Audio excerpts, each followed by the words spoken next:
Como comentábamos al comienzo del programa, ya está sentada con nosotros Fernanda de Lucas, la esposa de Juan, el profesor, que está involucrado en un hecho que ha tomado notoriedad no solo en Santa Fe ciudad, sino a nivel provincia. Así que, Fernanda, muchas gracias por estar con nosotros.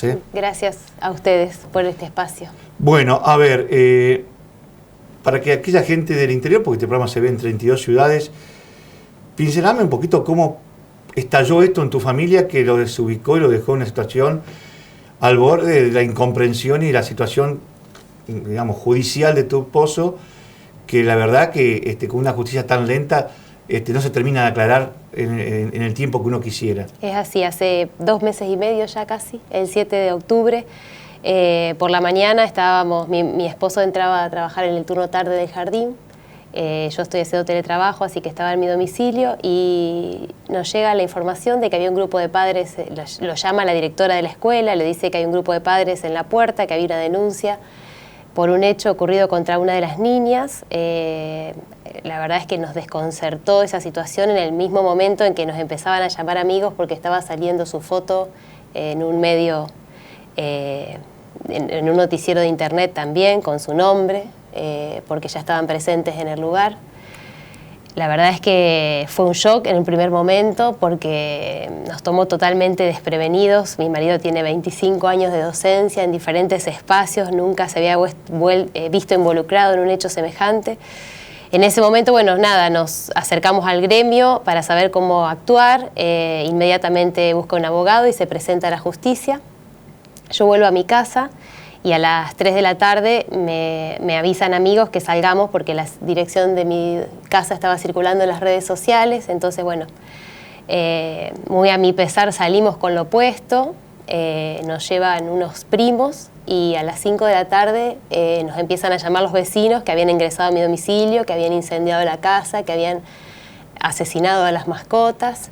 Así que, bueno, en cuestión de horas nuestra vida cambió en una pesadilla. Una cosa increíble. En una pesadilla. Ahora, son muchos temas que yo quisiera preguntar porque hay cosas que uno no encuentra respuesta, porque vos me decís, a ver, ¿qué tiene que ver la mascota para asesinarla? ¿Qué tiene que ver con un hecho que supuestamente hay que investigar si es cierto o es mentira? Una violencia desmedida, ilógica, irracional, que no se justifica bajo ningún punto de vista, ni aún si se comprobara su culpabilidad, ¿no? Porque es algo que debe resolver la justicia. Más aún en este caso donde... ¿Y cuántos detenidos hay por ese ninguno. tema? A pesar de todas las filmaciones... Es que hay, y con nombre, con caras, ningún detenido. Ningún detenido, nosotros todavía con muchas precauciones para movernos, para circular, porque en las redes sociales sigue circulando el rostro de mi esposo, mi rostro, con amenazas. Una situación realmente que ha transformado nuestras vidas completamente. Yo tengo 3 hijos, no solamente tengo que velar por mi seguridad en este momento, que mi marido está detenido, sino también por la seguridad de ellos. Realmente ha sido un huracán, lo siento así, ¿no?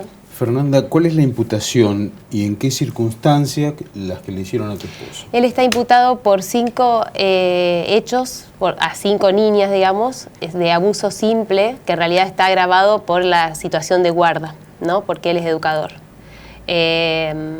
Supuestamente es el relato de una mamá que se acerca a un centro, todo comienza, digamos, con el relato de una mamá que se acerca, que la niña le dice que se golpeó en la hamaca, la mamá no le cree, eso está en el testimonio, o sea, lo que quiero contar ahora, digamos, está todo en el expediente y desarrollado por los mismos papás, es el relato de los papás, ¿no?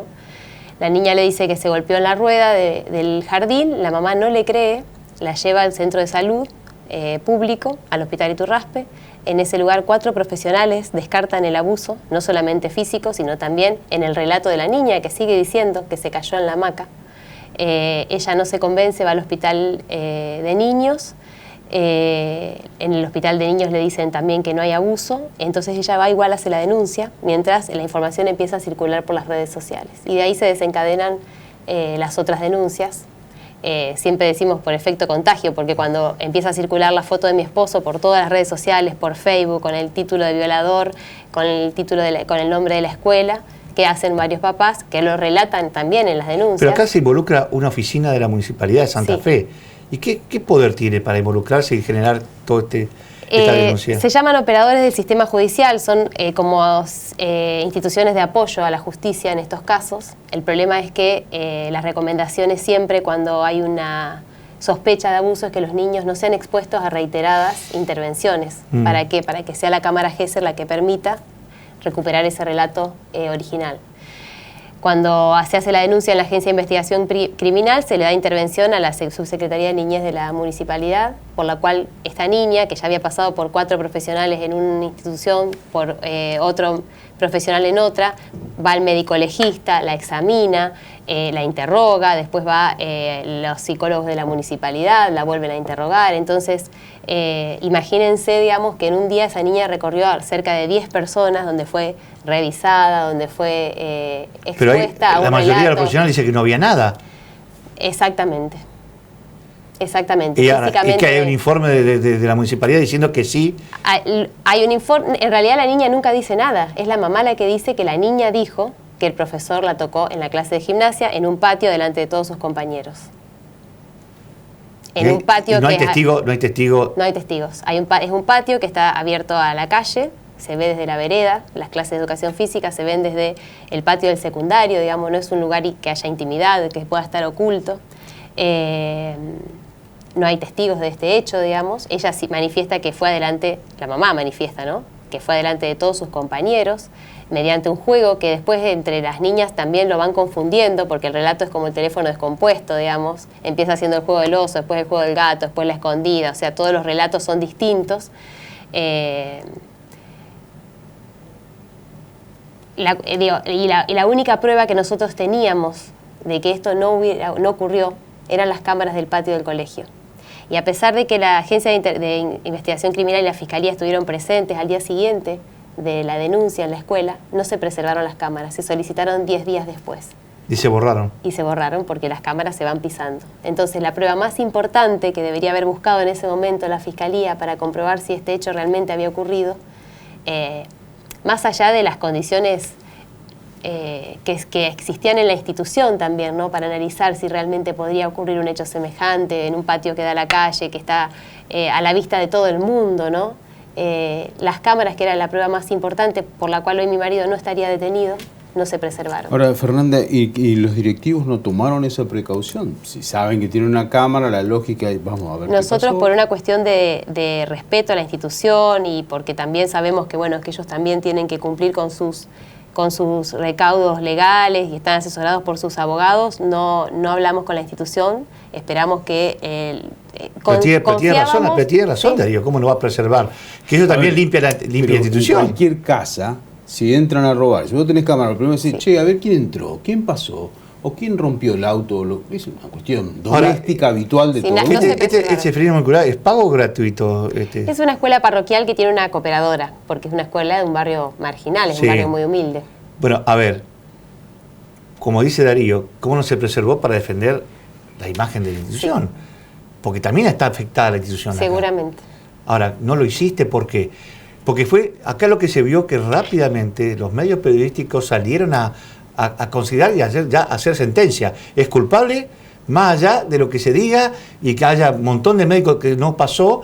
Y después el tema contagio, porque, a ver, nosotros tuvimos en este programa una especialista que vino a denunciar casos, que hay más de 280 casos en la provincia, de gente que está involucrada en este tipo de denuncias, que son mentiras, que a veces son cuestiones intrafamiliares, que ante la negativa se busca disponer o acusar al profesor o a alguien que está directamente, porque los problemas están dentro de la familia, o cuestiones personales que han vivido en algún momento y que lo quieren desarrollar a través de sus hijos, y porque habrá pasado capaz una experiencia traumática a la madre o a alguien familiar, porque también me decían que cuando hacen la primera denuncia hasta se menciona el padrastro de la chica.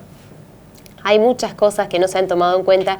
Yo, por respeto también a las familias, no quiero mencionarlas porque están en el expediente, pero en realidad en el expediente se desprenden mucha información que debería haber sido tenida en cuenta al momento de pensar. Sí, pero los jueces estaban condicionados. La cantidad de prensa que estaban todos transmitiendo en directo, era muy difícil. En realidad, cuando uno lee las denuncias, simplemente con leer cómo cada mamá o papá relata las denuncias, ya entiende de dónde surge o cómo se gestó esa historia. está desarrollada en la misma exposición que hacen los padres. Una de las nenas, por ejemplo, el papá cuenta que se enteró por los medios, entonces va con su hija a la mañana a la escuela, cuando estaban todos los padres incendiando la escuela, a escuchar qué había pasado con su hija. Y luego regresa a su casa y le pregunta a su hija cómo era el profe Juan. Esa nena ya había escuchado todo el relato y todo lo que esos padres habían dicho en la puerta de la escuela, y el papá lo cuenta así en la denuncia.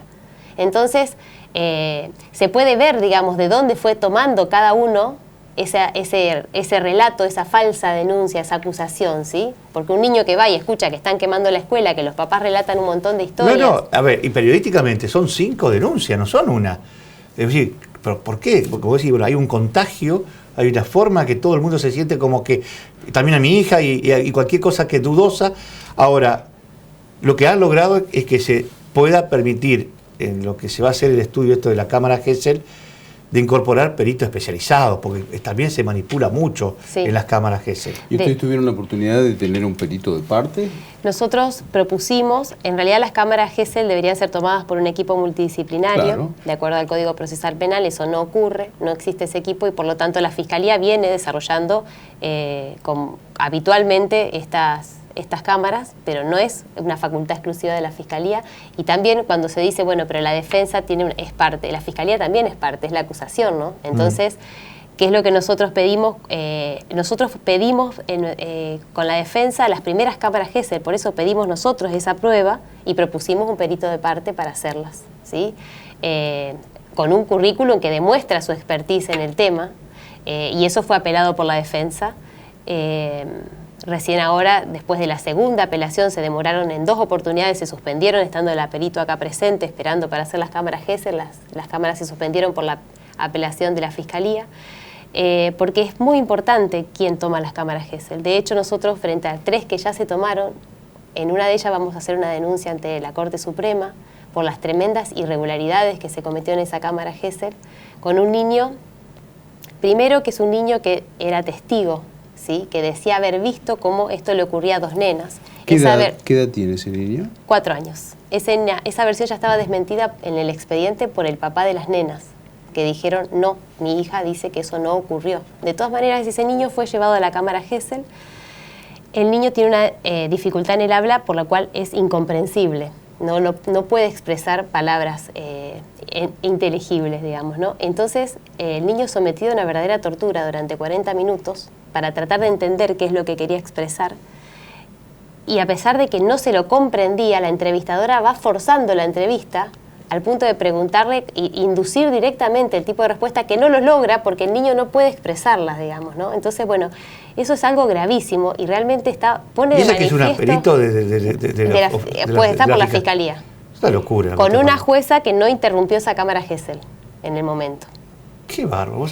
Entonces, bueno, cuando hablamos, y escuché al fiscal general también en todo este tiempo salir a hablar de las cámaras Gesell y de quién debería tomarlas, me sorprendió, digamos, que hasta ponga en duda que la imparcialidad del Poder Judicial para hacerlo, porque él en su nota dice que ni sería parcial el Poder Judicial para hacerlo, solo la Fiscalía, que no tenga conocimiento de la calidad de las cámaras Gesell que se están tomando, ¿no? Porque esta es una muestra gravísima de lo que está ocurriendo.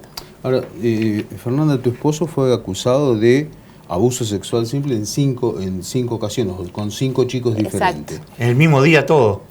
En realidad los niños no precisan el día. Surge la denuncia por una mamá que esa nena es la que volvió con un golpe supuestamente, que la parte donde la pierna inguinal, pero que no tiene secuelas físicas, digamos, no han detectado nada de los médicos en eso, ¿no? Y ella dice que se cayó de la hamaca. Es el día que desata todas las denuncias. La mamá no le cree, insiste en que pasó otra cosa y termina haciendo la denuncia. Pero en realidad los otros niños no precisan día, no precisan nada, digamos, no hay ninguna información concreta de cuándo ocurre. Y pensemos también que venimos de estos niños, el año pasado no concurrieron a la escuela porque era virtual, este año tuvieron alternancia entre burbujas, periodos de... Sí, una semana sí, la semana no. Y por un mes que no han ido porque se suspendieron las clases, en un contexto donde hay protocolos para trabajar en las escuelas y sobre todo en los jardines muy estrictos, ¿no? De distanciamiento, un protocolo del Ministerio de Educación muy, muy claro, que la escuela también cumplía y que todos los profesores del jardín ya declararon y mencionaron y contaron cómo eran las clases de educación física, con el distanciamiento, cómo eran los juegos, o sea, el nivel de detalle que describen los juegos y las actividades de los docentes, compañeros de mi esposo, también es alguna información de contexto que debe ser tenida en cuenta, ¿no? Los niños no podían tener contacto entre sí, no podían tener contacto con el docente, permanentemente con ellos se trabajaban las medidas de cuidado, se utilizaban elementos individuales porque ni siquiera podían compartir los elementos de la actividad física, todas las actividades estaban adaptadas. Por lo tanto, ni siquiera había juegos de contacto, de persecución, donde los niños... Sí, a mí lo que me llama la atención es que rápidamente los padres de la compañerita que denuncia y que cuenta el primer caso, salieron a juzgarlo y a hacerlo culpable sin tener elementos, que me hace recordar el caso de Sara Faisal. Acuérdense, no sé si vos te acordás ese caso, donde también una chiquita con disminuida que tenía el sistema Down, aparece embarazada y la culpa fue de un profesor o de un funcionario de la escuela. Y fue escrachado en todos los medios. Y después cuando nace la criatura y se le puede hacer el ADN, se corrobora que era el hermano, era familiar, era un problema intrafamiliar. Y se tuvo que comer durante todo el tiempo que tardó en saberse esta información del ADN, escrachado públicamente, y la gente un poco más con el escarnio público de decirle, mirá, violador. Una vida que no se recupera. No se recupera más. En el caso de tu esposo, que está preso hoy. Está preso. ¿Por qué el juez o el magistrado creyó la versión de los chicos y no la de tu esposo? ¿Basado en qué? Porque él concedió ustedes solicitaron la exhibición de prisión. Sí, en realidad la prisión preventiva se evalúa en función del peligro de fuga o de entorpecimiento de la investigación. El juez consideró que las niñas podían no declarar en cámara Gesell con la suficiente libertad si mi marido estaba preso. A pesar de todas las garantías que se ofrecieron de que él no iba a entorpecer la causa, de que no se iba a fugar, a pesar de más de 80 testimonios de su calidad profesional presentados. Caso inédito, que 80 personas salgan a decir, yo lo conozco y no tengo ningún elemento que podía, aunque sea acercarse a ese tipo de acción. Digo, todo esto a los fines no de obstruir la justicia ni de intervenir en la investigación. Entendemos desde un primer momento que la investigación debía realizarse, pero sin avasallar las garantías, ¿no? Porque este proceso podría haberse realizado con mi esposo en libertad. La prisión preventiva en realidad está operando como una condena previa en estos casos, ¿no? No se evalúa realmente sola en función de si hay un riesgo de fuga o si va a entorpecer la investigación, sino que es como una condena anticipatoria. Tal cual. Tú te agradezco. Ahora sí se va a hacer entonces la cámara Gesell con los peritos. Ahora la camarista falló por segunda vez, ratificó el fallo de primera instancia y nos encuentra, en una época del año muy compleja. Sí, hasta febrero. Estamos tratando de que se abra la feria judicial para este caso y las cámaras se puedan realizar durante el mes de enero. Estamos esperando esa respuesta. Ajá. Si no, un mes más con la feria judicial. Sí, y un una mes más de detenida. destrucción familiar, porque yo me imagino a tus hijos cómo deben estar no teniendo el padre presente, ¿no? Y sobre todo por los comentarios que yo mismo, a mí me han llamado gente, yo lo conozco, no, es así. Y bueno, pero a veces, viste, el empoderamiento que tiene hoy este tema hace que los fiscales son los primeros que por la duda toman este tipo de medidas. Yo creo que realmente uno no toma dimensión del poder que tiene una falsa denuncia. Sí, acá se invierte la carga de la prueba y el que tiene que probar que no lo hizo es el acusado. Y eso es un arma. O sea, yo pienso en mis hijos varones, ¿no?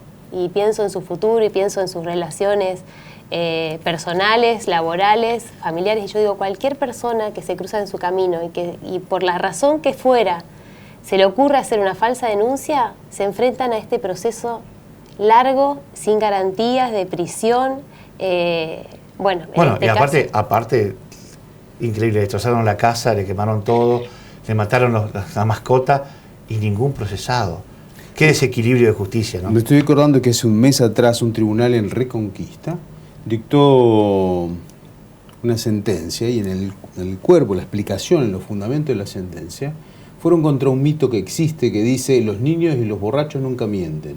El tribunal dice ahí que no es cierto eso. que los niños y los borrachos nunca mienten. Y explican, porque justamente tenía que ver el testimonio a través de una cámara Gesell. Es un fallo que salió hace más o menos un mes y medio atrás en Reconquista. Sin duda que este es un tema muy sensible que toca las fibras más profundas de cualquiera, pensar en un niño abusado, ¿no? Y sin duda es que se debe dar todas las garantías para descubrir la verdad en un hecho como estos. Pero entiendo que a veces los niños están muy influenciados en sus relatos. Y más, imagínense si no pudieron hacerse las cámaras Gesell, que era el primer contacto donde los niños deberían haber podido expresar lo que ocurría. De hecho, esta primera niña pasó por 4 profesionales donde dijo, me caí de la hamaca, y nadie le creyó, y la mamá continuó con la denuncia. Y esa niña va a ir ahora a una cámara Gesell. O sea, esa denuncia debería haberse desestimado en el primer momento, porque no sirvió que pasara por 4 profesionales que ratificaran que no había ocurrido nada, digamos, y esa denuncia siguió adelante. Entonces, realmente, ¿cuáles son las garantías para poder tomar todas las pruebas, todas las visiones, todas las miradas, el contexto en el que se desarrollan todas estas situaciones, ¿no? Fernanda, y por qué llegan a estas denuncias? Muchísimas gracias por venir a contar tu historia. A ustedes. Muchas gracias por el espacio. Ustedes nos volvemos a encontrar en 7 días aquí, en esta señal y en este mismo horario.